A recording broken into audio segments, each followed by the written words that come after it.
gatatu ni amavuta y'abahanuzi. Dawudi yari afite amavuta y'ubuhanuzi. Dawudi niwe wahanuye umwami wa Yesu Kristo, nawe yaramuhanuye mu bamuhanuye, aravuga ngo Uwiteka umwami wanje, haleluya, nzicara iburyo bwe kugeza igihe azashyira abanzi munsi y'ibirenge byanje. Dawidi yari umwami, Dawidi yari umucunguzi w'Abisiraheli. Yesu yari afite amavuta yose, ayajua ayo mavuta yose, ari umutambyi, ari umwami, ndetse ari n'umuhanuzi. Haleluya. Ntabwo nizera Yesu nk'umwami wanjye gusa, mwizera nk'umwami n'umukiza, mwizera nk'uwandokoye.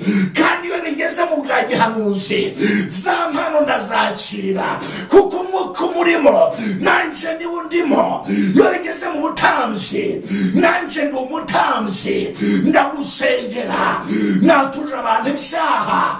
Yo, umusore wakuze wemeye guca mu nkota za Sawuli, wemeye guca mu butayu, wemeye kuburara, wemeye kurya ibyo adashaka. Murakoze, twongeye kugaruka, turabishimiye, turabakunda abadukurikiye aho muri hose ku mpera z'isi, abari muri Amerika y'epfo n'iya ruguru, abari muri Europe, yego, abari muri Aziya, biravuga by'Abarabu, ndabizi muradukurikira, n'abari muri Afrika muri rusange, turabakiriye. Imana amahoro umugisha. Kuri teme ivuga ku kwizera, gukura mu kwizera, tureba ibintu byagufasha kugira gute mu gukura no kwizera kwawe. Tubona yuko ibikoresho bimwe muri ibyo bikoresho byagufasha mu gukura mu kwizera harimo kwemera ibigeragezo ko wabihawe. Tubona ko ibigeragezo byenda kumera nk'ibihano, kandi tubona ko Imana ihana uwikunda, Imana abikundira abacyaha. Impamvu umwizera hanwa n'iki? Mwibuke, umwizera niwe mwana. Ntushaka kuba umwana utavutse. Ntabwo nigishe ku bijyanye no kwizera, ku bijyanye no kuvuga ubwa kabiri, nigisha ku bijyanye no kwizera. Ibi rero ni iby'abavutse, ni iby'abana. Ntabwo rero nifuje kwigisha ku bijyanye no kuvuga ubwa kabiri, no, ni ukwigisha ku gukura mu kwizera. Rero ni abavutse ubwa kabiri, ni abana mu rugo, ntabwo ari ibibyarwa. Iyo mvuze ibibyarwa, ni abatizera, ni abanyamahanga, ni abapagani, ni abataragira ubwo buntu bwo kujya gute byo kwizera umwana w'Imana. Oya, rwose ntimuvanga ibintu, ahubwo ugomba kumenya se nakire Yesu umwami n'umukiza, nabaye icyaremwe gishya, nabaye umwana w'Imana. Haleluya. Nabyawe n'imbuto itabora, natuje akanwa kanjye ko Yesu ari umwami n'umukiza, mbabarirwa ibicumuro n'ibyaha byanjye bya kera. You knew for me. Harimo gatangira urugendo rwo gukura, kuko ntabwo wakura utavutse. Ndi kuvuga nayo n'abantu bageze gute bavutse ariko bakiri abana mu buryo bw'umwuka. Imana ishimwe cyane. Tubona rero ko ibyagukuza mu kwizera n'ibigeragezo n'ibihano. Amen. Kuki umwana hanwa? Nuko mu gukura mu bukure bwacu tugira ibibazo byinshi. Nta muntu utarabaye umwana. Umwana akora amakosa menshi, umwana amena ibintu, umwana yabashaka gukora mu bidakorwa.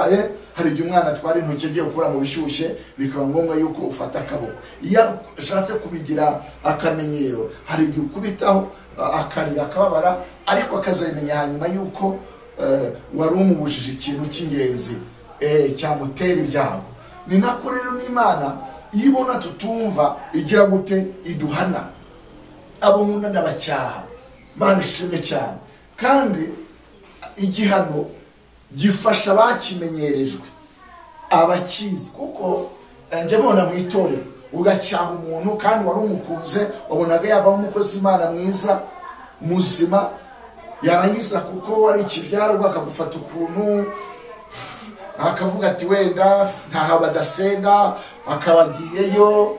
Kandi umuntu umeze gutyo, reka mabwire bwe biranga umwana w'ikibyarwa, icyambere arangwa no kuzerera, ntaguma hamwe, ntagira stabilite muri we. bakristo usanga ari inzererezi. Kubera iki?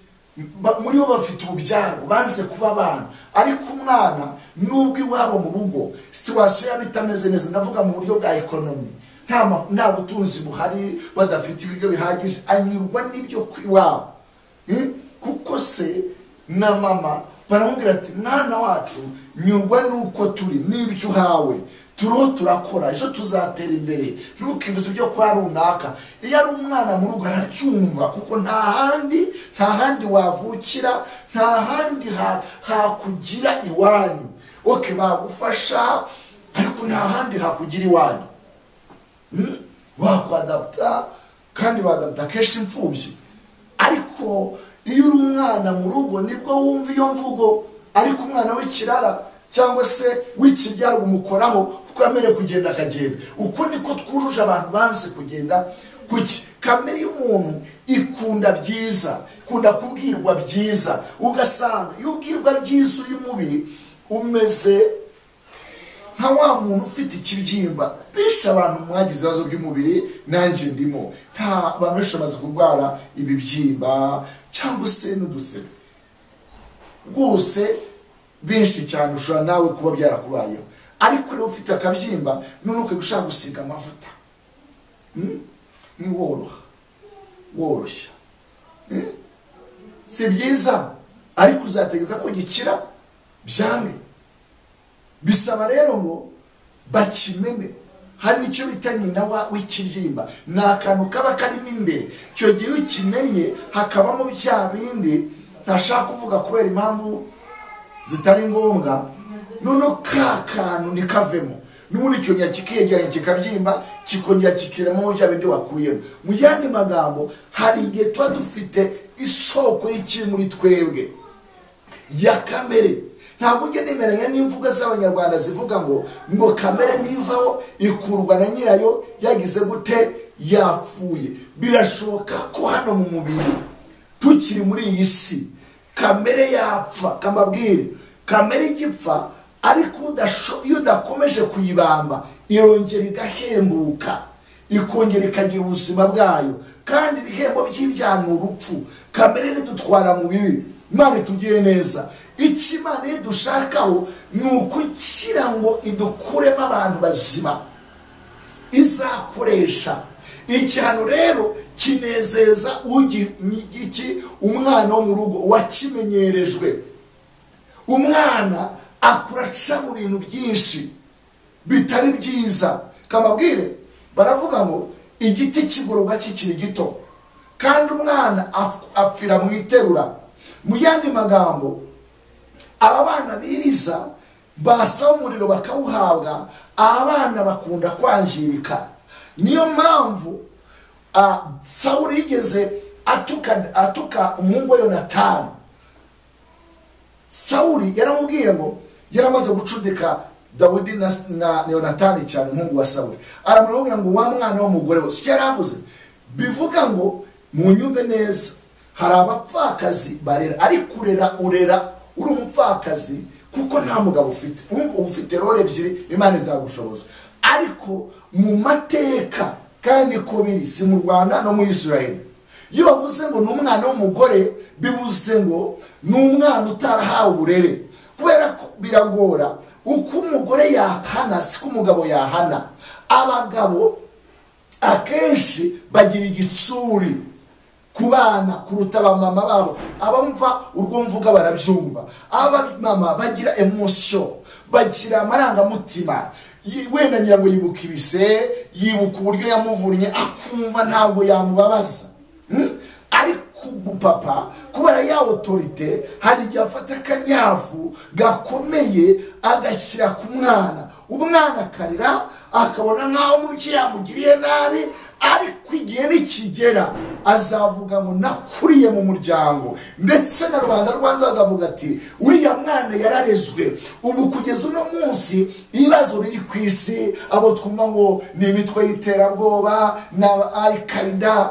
Umva, muzasome amateka, baba ari abayobozi bakoze ibintu biteye ubwoba muri isi, bakandika amateka bakavuga ati uyu muyobozi yabaye mubi yoretse imbaga. Nimukurikira amateka kuva kuri Adolf Hitler, nuko yabaye kuri street, yabaye ku muhanda, agira chance yo kuba yajya mu gisirikare, agira rank arakomera kubera cya gikomere cyo gutabwa, cya gikomere cyo kuba ku muhanda. Arangije agira esprit evangel yo mwuka wo kwihorera ku Bayahudi, kuri bene wa muranyumva neza.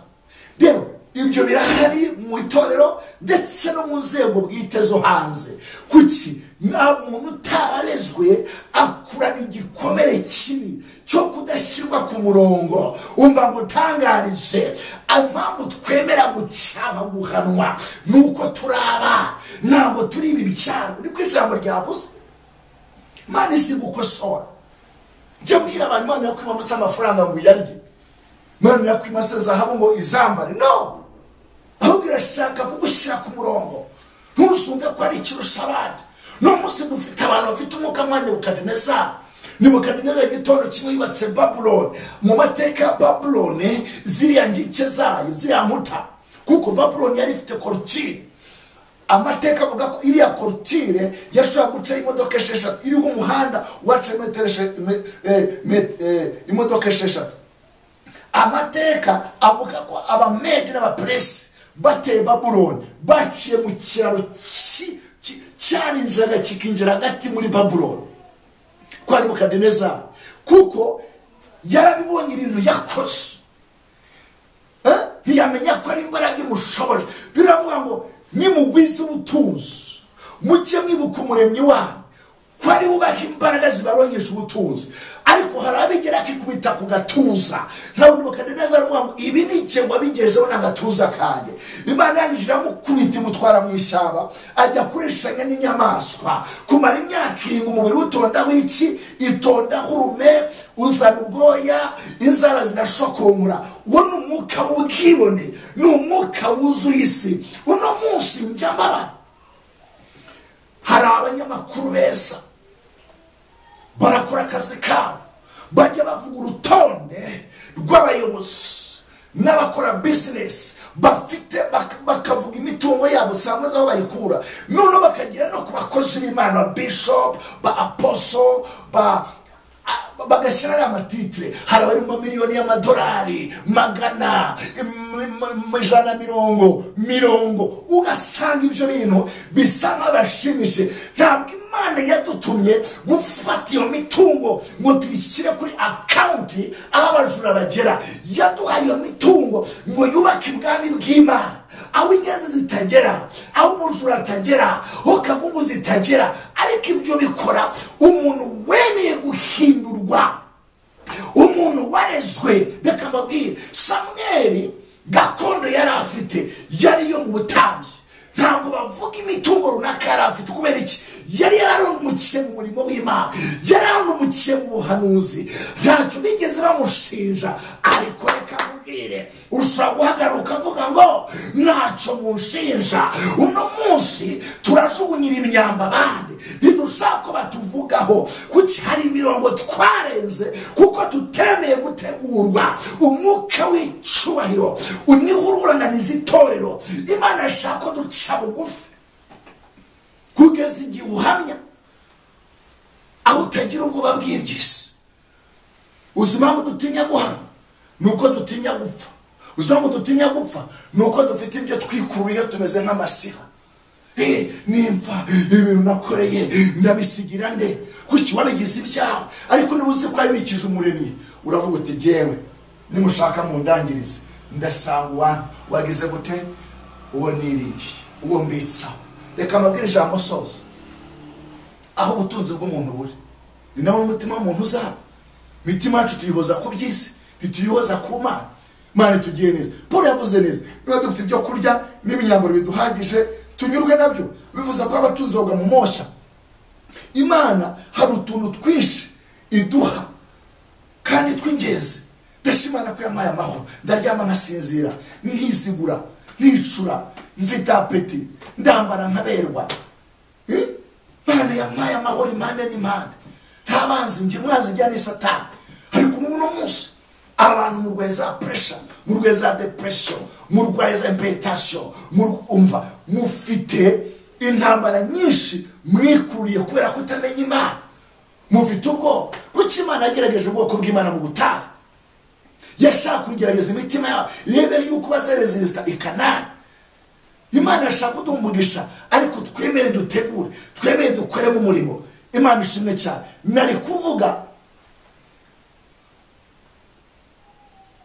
ibigaragaza ibimenyetso bigaragaza uwakuze. Icyambere no kuhabwa inshingano. Bibiliya avuga ngo kugira ngo umuntu abe umwepiskopi, izo ni titire z'abakozi b'Imana, umwepiskopi, umudiyakoni, yego ahabwe responsibility, ngo agomba kubanza akageragezwa. Cyambere ngo ufite ubwenge bwo kwigisha, agomba kuba adakunda amafaranga, agomba kuba ari inyangamugayo, agomba kuba afite umugore umwe. Please munyumve, bivuze ngo nubwo waburi ingaragu wakora umurimo. Iyo wavuze ngo umugore umwe ni ukutiyanduza. Ntuzage nagiye kubuza ubutumwa mu gihugu runaka, turi mu materaniro, umugabo ahagurukana abagore babiri, kandi abishyira mu byanditswe ngo nuko ngo Yakobo ngo hagurukana abagore be, ngo Leya na Rasheli. Kanumaki niko bivuga. Mose Imana yabwiye ngo impamvu yabemereye gushaka abagore benshi Abisirayeli ni ukwera imitima yabo yabaye akahebwe. Ntabwo ariyo plan y'Imana. Imana ishaka ko ushaka umugore umwe, yego nicyo bisobanuye. Ngo agomba ko ashobora gucumbikira abashyitsi, agomba ko adakirijwe vuba, yego agomba ko ari umunyarukoni, ari umuntu ujya mu bintu by'ubupfumu, agomba ko ari izo condition izo kugira ngo azuzuze. Nuko yaciye ku birenge by'abakozi b'Imana, bakamutegura bakamutoza. Apana iby'ubu baho umuntu inshingano ko afite amafaranga cyangwa afite umwanya runaka, biravuga ngo yatuje izo conditions, ngo ahinyuka umutego wa Satani akamukubita hasi, ngo agahinyurwa. Bavandimwe, tureke kwambika amakoti ya Sawuli. Dawudi yambaye umwambaro wa Sawuli, arangije ibaze yambaye umwambaro w'ubwami, kandi nubwo afite inzozi zo kuba umwami, ariko ntabwo ari umwami mu buryo bufatika, kuko Imana iracyamutegura. Mana ishimwe cyane. Ariko ndamukunda Dawudi, ngo yambaye umwambaro wa Sawuli, ngo arangije ngo ateye intambwe, ngo sibye, avuga ati reka da murakoze, reka ngende uko imbaraga zanjye zingana. Ngo aragenda kukageza atora amabuye atanu. Haleluya. Ngo n'umuhumetso aragenda agara imbere ya Goliyati. Hari igihe twiremera icocera tugashaka kwigira abo tutari bo. Umva amabwire, mu minsi mike ngiye kujya nza kubwiriza ubutumwa nambaye sandali, ngiye nta kabutura nzambara, kereka mfite message runaka. Ngiye kugeza kuvuga ubutumwa nambaye za t-shirt, ngiye kugeza kuvuga ubutumwa nambaye utuntu turi simba. Ariko kubera iki intambara ducamo na amateka? Mukozi Imana agomba kuba yambaye karuvati, yambaye isuti, ugasanga umuntu yambaye n'ikositimu mu ruzuba rwinshi, mu muhanda, ivumbi, ubushyuhe bwinshi, urumva? Kandi mu by'ukuri yakagombye kwambara utworoshye, ariko idini rirakubwira ngo ugomba kuba wambaye gutya, abandi bambaye ibishura, abandi bambaye ingoro. Reka amabwire, ibyo ntabwo ari byo birimo amavuta. Iyo ni imyambaro ya Sawuli. Genda uko imbaraga zawe zinga. Simvuze ngo nanjye simbyambara, ariko akenshi nibyo twamenyereye. Iyo umaze gukura uhabwa inshingano. Dawidi amaze gukura, Dawidi yimitswe inshuro ebyiri. Yimikira Heburoni, yimikirwa ni Yerusalemu. Haleluya. Bamusuka amavuta. Buriya Dawidi yajoaga role eshatu. Reka nzababwire, muntu wakuze Dawidi yari afite amavuta y'ubutambyi. Yandike amavuta y'ubutambyi. Igihe bari bashenye Sikuragi, babatwaye abagore n'abana n'imitungo yabo, ngo yabwiye Abiyatari, arabwira ngo Abiyatari mereze efode yawe. Efode yambaraga abatambyi, ngo arayambara aramanuka agisha Uwiteka inama. Nyibuke yavuye mu cyoro cy'ubwabo, yambara umwambaro w'ubutambyi. Haleluya. Arabwira ngo Uwiteka mbatere mbakurikire ndabigaruza. Imana yamubwira ngo genda umva mubwire aya mavuta y'ubutambyi nagisha Uwiteka inama, kuko nta kimana izajya gukora itakibwiye abatambyi. Ijambo rya kabiri ntabwo aricyo nshaka kwigishaho. Dawidi yari afite amavuta y'iki ya cyami, nino yasutsweho na Samweli. Amusuka amavuta y'ubwami. Imana ishimwe cyane. Amukuye mu dutama. Amavuta ya gatatu ni amavuta y'abahanuzi. Dawidi yari afite amavuta y'ubuhanuzi. Dawidi niwe wahanuye umwami wa Yesu Kristo, nawe yaramuhanuye mu bamuhanuye. Aravuga ngo Uwiteka umwami wanje, haleluya, nzicara iburyo bwe kugeza igihe azashyira abanzi munsi y'ibirenge byanje. Dawidi yari umwami. Dawidi yari umucunguzi w'Abisiraheli. Yesu yari afite amavuta yose ayajua ayo mavuta yose, ari umutambyi, ari umwami, ndetse ari n'umuhanuzi. Haleluya. Ntabwo nizera Yesu nk'umwami wanjye gusa, mwizera nk'umwami n'umukiza, mwizera nk'uwandokoye. Kandi iyo bigeze mu bwa gihanuzi, za mpano ndazakira, kuko umwuka umurimo nanjye niwe undimo. Iyo bigeze mu butambyi, nanjye ndi umutambyi, ndagusengera, natuje abantu ibyaha. Umusore wakuze wemeye guca mu nkota za Sawuli, wemeye guca mu butayu, wemeye kuburara, wemeye kurya ibyo adashaka. Yigeze ngo Uwiteka n'umugeni wageze izakena, nubwo nangira mu gikombe cy'igicucu cy'urupfu, nzi Uwiteka azabana nanjye. Abandwanya ntibigere hafi. Avuga ijambo aravuga ngo Uwiteka yankuye mu rwobo, ankura mu isaho ry'ibyondo, ngo ashyira ku rutare, arankomeza, sinzanyeganyezwa. Yari yahuye n'intambara. Ntabwo dutinya amagambo, ntabwo dutinya urupfu, ntabwo dutinya abarozi, ntabwo dutinya inkota. Turahagaze mu izina rya Yesu Kristo.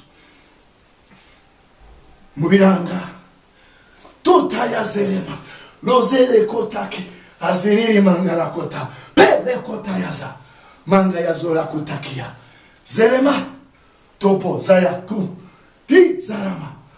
Shimwa mana, shimwa muchunguzi, mana ya Burahamu, wowe ntumeze nk'abantu ngo tubwire ibinyoma. Wowe ntujya uhemuka kandi ntukoze isoni. Habwa ikuzo mana yacu, kukura bikwiriye. Mana ntujya uhemuka, mana yacu ntuvuga ibinyoma. Hari igihe tubabazwa, hari igihe duca mu ntambara. Wareba hino, waboreba hino, ntubona ubutabazi, ariko wamanuka wajya ku mavi ukavuga ngo Uwiteka ndacyakwemera.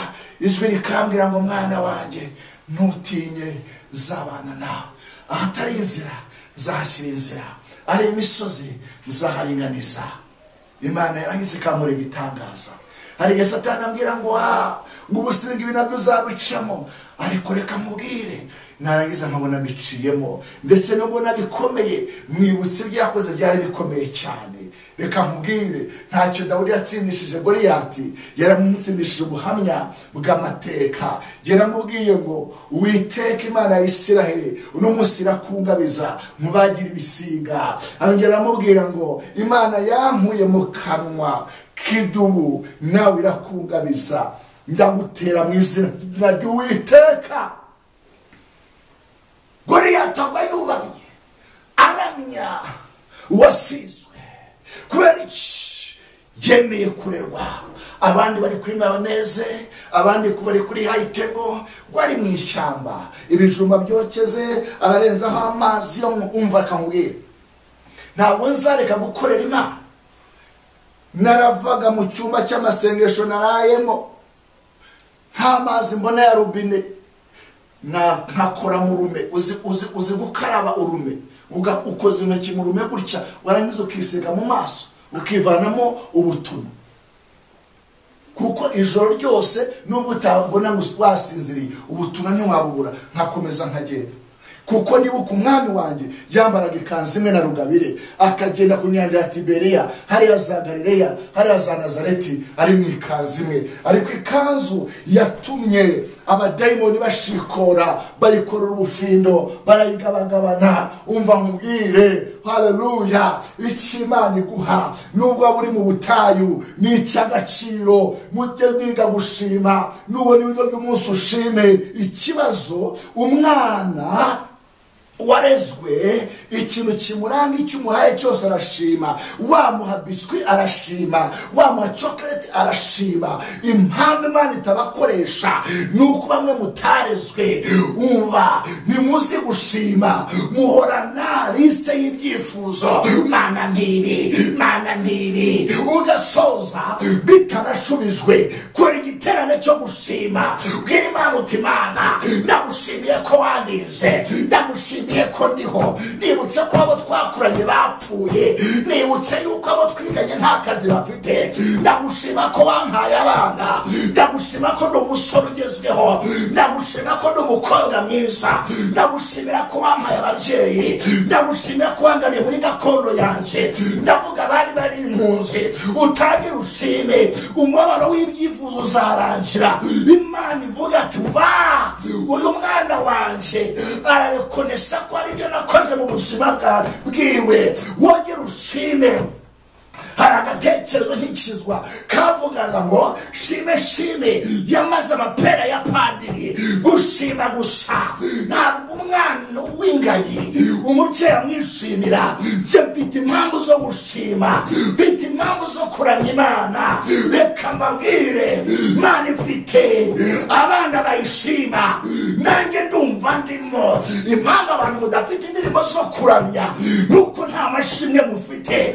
Biko tayazaramanda, ndashimira Imana abimvanye naho ingejeje. Ndashimira Imana ibyo yavuze imyaka 20 ishize ndiho ndabicenderamo. Ndashimira Imana abazi babishaka batabishaka, hari icyo yakoze mbaye nishimiye. Reka senga Imana. Intambwe igaragaza ko wakuze nuko wakira inshingano kandi ukazikora neza, ukabera umugisha abo wahamagariwe gushumba, abo wahamagariwe kugira umugisha. Ntabwo Imana yakuremye uri umuntu wo kubaho gusa, umuntu utagira ikikuvamo. Turi abantu baremera imirimo myiza muri Kristo ngo tuyigenderemo. Je ndi igisubizo, mfite mission, mfite icyo Imana yampamagariye, ndio ndakigenderamo. Gitinda gitebuke kizasohora, kuko ari nta jambo Imana yavuze. Habakuki aravuga ngo haleluya, nubwo imitima itatoha, haleluya, izabu zigasha mu mararo, nta kabuza ko nzishimira Uwiteka. Andika icyo Imana yavuganye nawe, ugishyire ku mutima, nubwo byatinda bizaza, kuko umutima wishyize hejuru. Umva mubwire Satani wishyize hejuru.